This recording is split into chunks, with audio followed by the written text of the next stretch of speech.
gudoomiyaha xisbiga mucaaradka iyo cudi injineer Faysal Cali Waraabe oo maanta ka hadlayay munaasabad ballaaran oo lagu daafurayay kalfadhigii toddobaad ee golaha dhexe xisbiga mucaaradka iyo cid ayaa waxa uu raali gelin ka bixiyay hadal hore uu sheegay taliyaha ciidamada qaranka Soomaaliland waxaana uu gudoomiyuhu hadalkaasi ku tilmaamay waa sida uu hadalkiisa u dhigay inaanu ahayn hadal mas'uul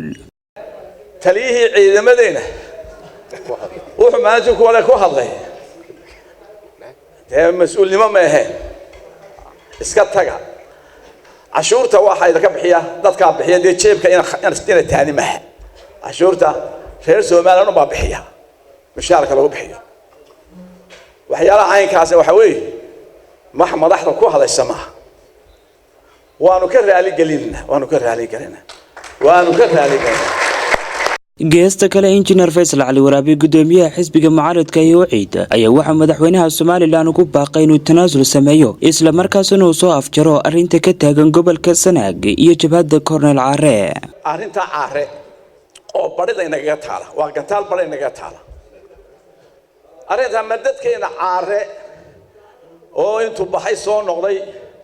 oo yiri war iga hooya tignikadii iyo aniga bay hooya إلا ما أنت حلين واهي الكورما قف الدم وقرا ما قارب ما غيرها وادم بيه وقر الدمس قف لكن عفس بالله السماء إلهي محي وعفو على الناس إلهي ما بيدين سبحانه وتعالى وين عفس دم حيكو يليس محينا يا شهرين عفني إما السجف هذا البين عفني تا وحوي وحلينا هاي دولته وين السلاطين تا كهولكش talada keenan ya taamusina anaga u dambeeyna anaga iyo hogaamiye xirsi isliintii taladu bixiyay xirsi waxa ahayd tala waanta hore u shaqeeyay markuu kursi qofku maqayo talada yaqaana bahal wax bixi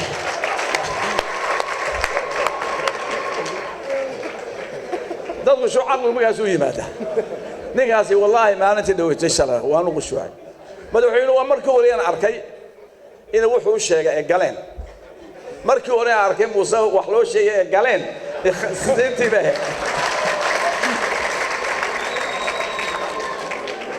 وخالد بكيلة ورركة فقانا رقا حورتها ستار تي في برعو